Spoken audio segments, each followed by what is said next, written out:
Hello and welcome back to the TMK How To series. Today we will be talking about the Eikä olisi vihdoinkin aika tehdä tämä myös suomeksi. Tänään puhutaan TMK Multicoresta.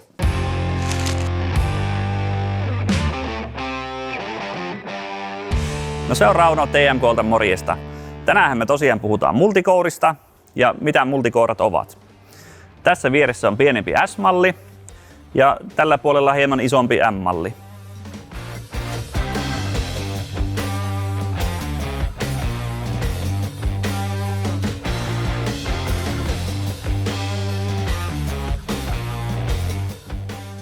Multicore on suunniteltu hyvin sekalaiseen ja monipuoliseen työhön. Esimerkiksi kivien nostoa, kantojen repimistä, purkutöitä. Oikeastaan sen tärkeimpiä ominaisuuksia on tämä iso liikerata. Eli tämä keltainen kahmain aukeaa 180 astetta levälleen.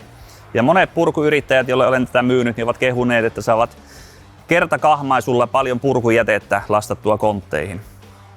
Samalla sulkeuma on tosi pieni. Eli saat vaikka kakkosen tänne puristuksiin tarvittaessa. Samalla pystyt ottamaan sormiotteella tavaraa, esimerkiksi nätisti siirtelemään lankkuja haluttuun paikkaan. Kahmaimen liike ääripäissä on nopea, mutta keskivaiheella se hieman hidastuu, jolloin tulee myös suurin puristusvoima. Ja tämä puristusvoima auttaa nyt sitten esimerkiksi isojen kivien nostoissa, ettei vahingossa kivi pääse putoamaan esimerkiksi siihen peräkärryn laidan päälle.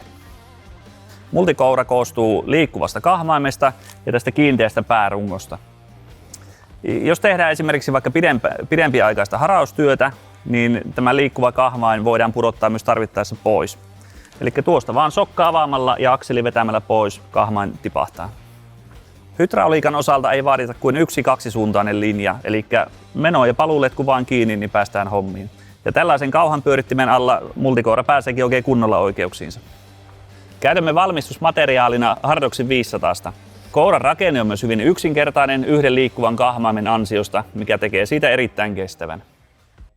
Multicore soveltuu monenlaisiin töihin tällaisenaan, mutta siihen on olemassa myös lisävarusteita, jotka tekevät siitä vieläkin monipuolisemman. Niistä lisää ensi videolla.